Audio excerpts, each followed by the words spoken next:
یہ اللہ تعالیٰ کی خاص محبت ہے انسان کے ساتھ۔ پھر اللہ تعالیٰ نے انسان کو دو حصوں میں تقسیم کیا ہے، انسان کی جنس کو دو حصوں میں تقسیم کیا، کچھ مرد ہیں کچھ خواتین ہیں۔ مین اور بنیادی طور پر انسان کی تقسیم ایسے ہی ہے، البتہ انسان کچھ ایسے بھی اللہ تعالیٰ نے پیدا کیے ہیں کہ جو دونوں کے زمرہ میں آ جاتے ہیں۔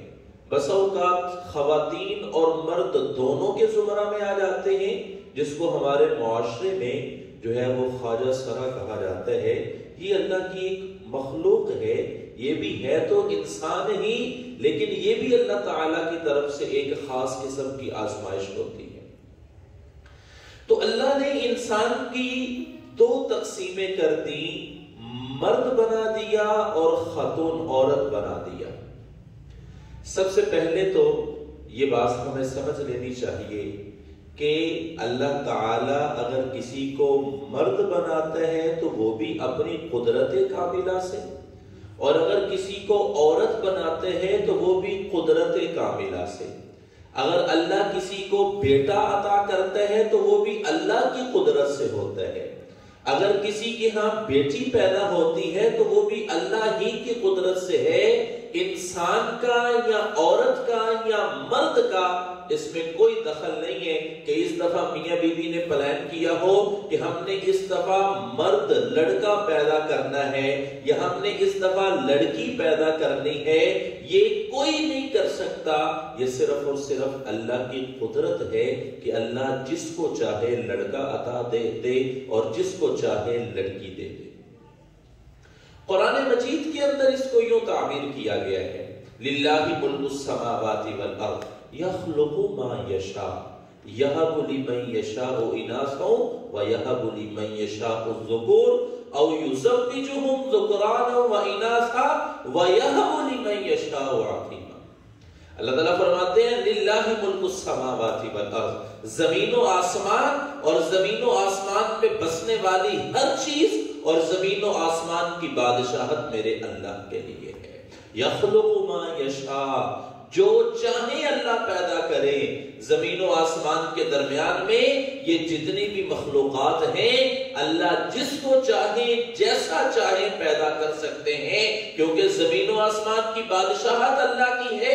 جب بادشاہت اللہ کی ہے تو اللہ اپنے متعلقہ چیزوں کے اندر جو چاہے پیدا کرے، اس سے کوئی پوچھنے والا نہیں۔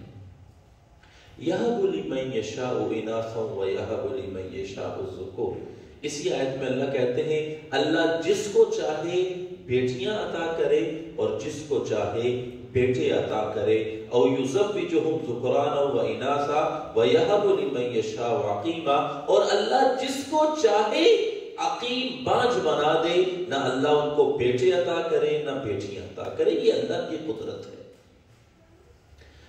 تو عرض یہ کر رہا ہوں کہ یہ بیٹیوں کا آنا بیٹوں کا آنا یہ اللہ کی قدرت ہے، انسان کا اپنا کوئی بس نہیں ہے۔ تو جب انسان کا اپنا بس نہیں ہے تو پھر ہمارے معاشرے میں جو طلاق کی ایک شرح ہے کہ بھئی لڑکی کو طلاق ہو گئی، کیوں طلاق ہوئی ہے؟ اس کے ہاں دو بیٹیاں پیدا ہو گئی، بیٹا پیدا نہیں ہوا، کہ بھئی اس نے فلاں کو طلاق دے دی، کیوں طلاق دی ہے؟ اس کے ہاں 4 بیٹیاں پیدا ہو چکی ہیں، بیٹا نہیں ہے، اور وہ بیٹے کا خواہش مند تھا اس لیے طلاق دے دی۔ اس میں اس کا کیا قصور بیچاری بچی کا؟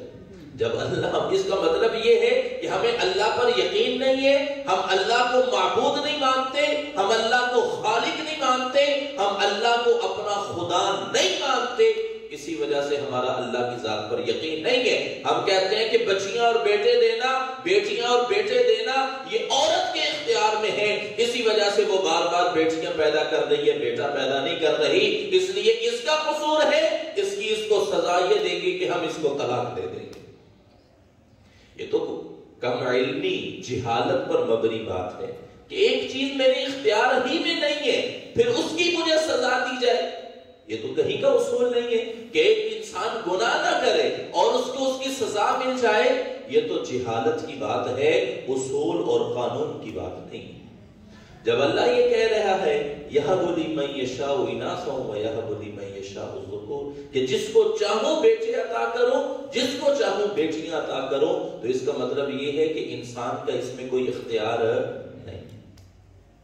ایک اور جگہ پر آج کل ہمارے معاشرے میں عجیب قسم کی ذہنیت، عجیب قسم کے لوگوں کے مزاج بن چکے ہیں۔ بیٹی کی پیدائش پر ہمیں خوشی نہیں ہوتی، بیٹے کی پیدائش پر ہم من و من مٹھائیاں تقسیم کر دیتے ہیں۔ جب بیٹے کی پیدائش ہوتی ہے تو ہم ہر کسی کو بتاتے ہیں کہ بیٹا ہوا، بیٹا ہوا، اور جب بیٹی ہوتی ہے تو ہمیں خوشی نہیں بلکہ پریشانی کا سامنا کرنا پڑتا ہے۔ یقین مانیے گا یہ جہالت بھی ہے اور دین سے محرومی بھی ہے، اللہ سے، اللہ کی رحمت سے بھی محرومی ہے۔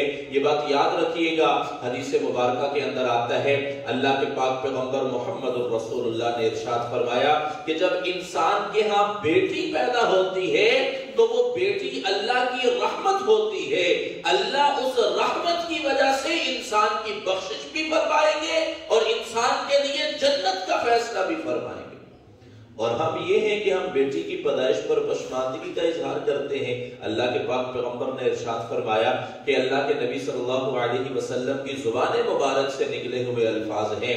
اللہ کے نبی نے فرمایا جب کسی انسان نے اس کے ہاں 3 بیٹیاں پیدا ہوں اور وہ تینوں بیٹیوں کی اچھے طریقے سے تربیت کرے، ان کا خیال رکھے، ان کی تعلیم کا بندوبست کرے، اور جب وہ شادی کی عمر کو پہنچ جائے تو باپ ان کی اچھے طریقے سے شادی کر کے ان کو رخصت کر دے، اللہ کے پاک پیغمبر نے فرمایا کہ کل وہ میرے ساتھ جنت میں اس طرح ہوگا جس طرح یہ 2 انگلیاں ہیں۔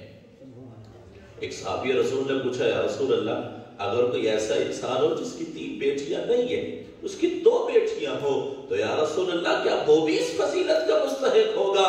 اللہ کے پاک پیغمبر نے فرمایا ہاں میرے صحابی، اگر کسی کی 3 بیٹیاں نہیں ہیں، اس کی 2 بیٹیاں ہیں اور وہ اپنی 2 بیٹیوں کی تعلیم و تربیت کا اہتمام کرتا ہے، وہ اپنی بیٹیوں کا اچھی تربیت کرنے کے بعد وقت آنے پر ان کو اچھے طریقے سے رخصت کر دیتا ہے، تو وہ بھی کل قیامت والے دن میرے ساتھ ایسے ہی ہوگا جیسے یہ 2 انگلیاں ہیں۔